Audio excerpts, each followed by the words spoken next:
In 1899, Tesla moves to Colorado Springs to experiment with terrestrial and atmospheric waves. Out on the prairie, he pursues his passion for discovering sources of free energy, both above and below the surface of the Earth. While investigating a phenomenon known as the Schumann cavity, he develops his theories for tapping limitless sources of power that all people of the world may share. Surrounding the Earth, there's a cavity that resonates at about 8 cycles per second. And this cavity exists between the Earth we're standing on now and the bottom of the ionosphere, about a 60-kilometer gap. In this three-dimensional resonant cavity, in that cavity, you can transmit power, electromagnetic energy, at 8 hertz with almost no attenuation. The Schumann cavity is pumped or fueled at this time with megawatts of power from the lightning strokes that are occurring many times a second on a worldwide basis. It's rather like a child who's playing with a tetherball. Tesla was so creative, he envisioned using his power transmitter to spank the ball, put a great big ball of electricity, by analogy, a pulse of electricity, in the ionosphere, and it would very weakly distribute itself all the way around the world. And when it came around the other side, just at the right moment, he would spank it again with another pulse of electricity, and he'd keep doing this until the accumulated energy was so great that it would be a resource to be pulled back out of the sky by a proper antenna. Tesla's idea was to be able to provide power equally to all people on Earth. At this time, there are 2 to 3 billion people on this planet that can't go home at night and turn on the lights. We can.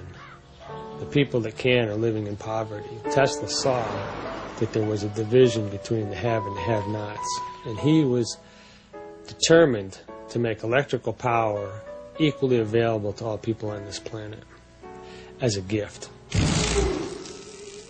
Tesla develops the technology at Colorado Springs to produce astonishingly high voltages and currents. When the switch is thrown, ghostly sparks dance inside the lab, while on the copper ball atop the antenna, thick blue lightning crackles up over 100 feet into the sky. Thunderclaps are heard over 15 miles away. It is one of the great inventor's crowning achievements, man-made lightning.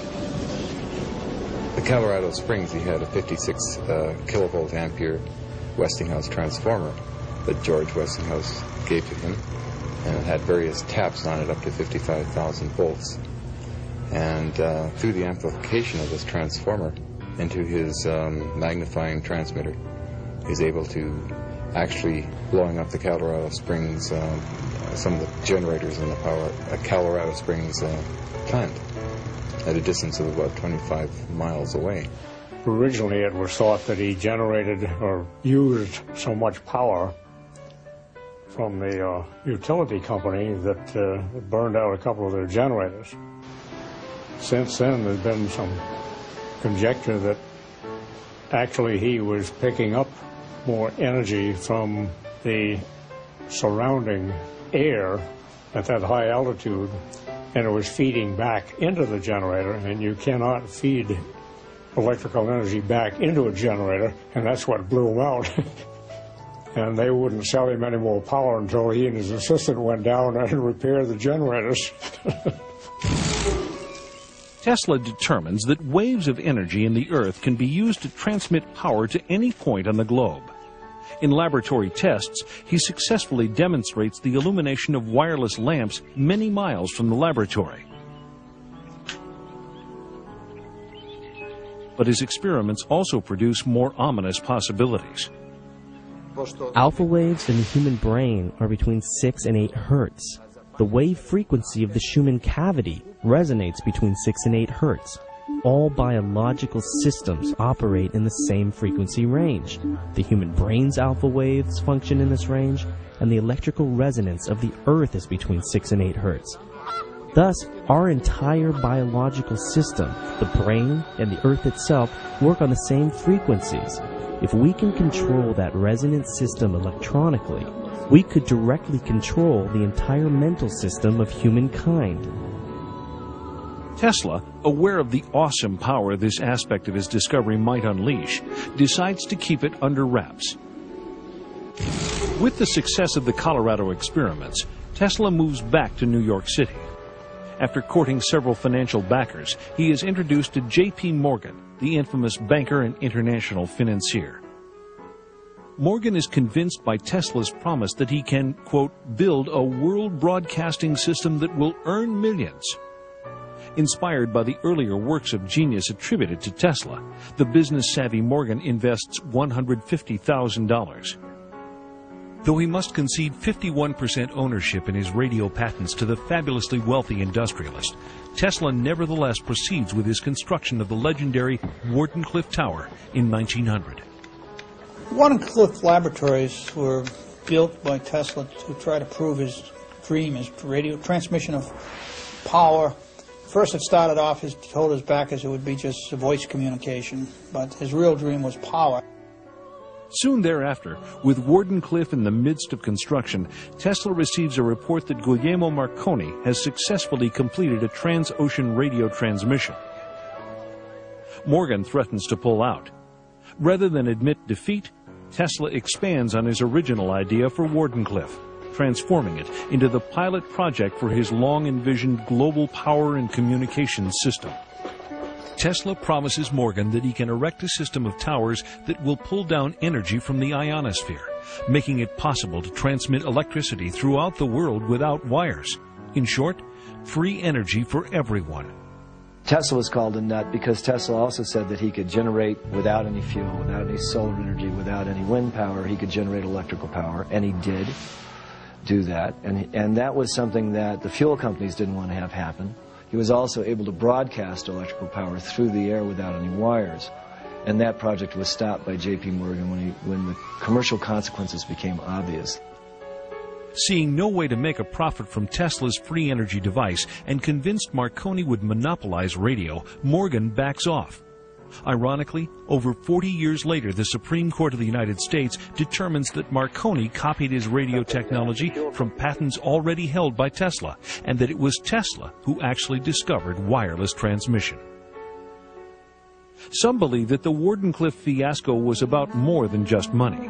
They say Tesla himself scuttled the plant out of fear that in the wrong hands, the potential power generated by Wardenclyffe could bring lasting harm to the people and the planet. Although Morgan didn't finance the Wardenclyffe Tower at the end, it seems to me the project was not stopped because of money. Tesla stopped it when he realized his ideas might be co-opted and implemented solely for military purposes. That's probably the wisest decision a scientist can make. And Tesla reveals for the first time in an article published in the New York Times that Wardenclyffe could also be used as a weapon to take down airplanes.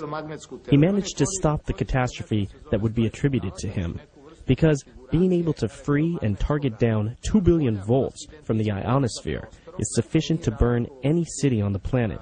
The effect is stronger than the atomic bomb. Did Tesla discover the ultimate means of destruction? The answer is still unresolved. By 1915, it is rumored that Tesla and Thomas Edison are each to receive the Nobel Prize, but these reports prove false. 2 years later, Tesla is awarded the Edison Medal by the American Institute of Electrical Engineers. But any credibility this might afford him is undone by Tesla's extravagant boasts that Wardenclyffe can be used to modify the weather. They tore the tower down during the war because the military thought that was there for spy purposes.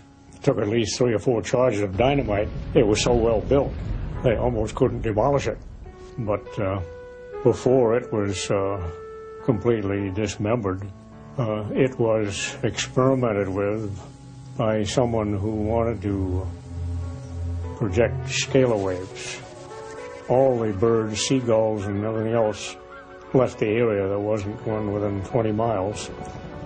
And the fishermen normally go out there and complain because there were no fish that they could catch within a radius of 10 or 15 miles while that station was operating. That's why you can get a manifestation of some animals acting strangely, a day or hours before an earthquake. With his beloved tower in ruins, Tesla retreats into his laboratory and begins far more complex and dangerous experiments.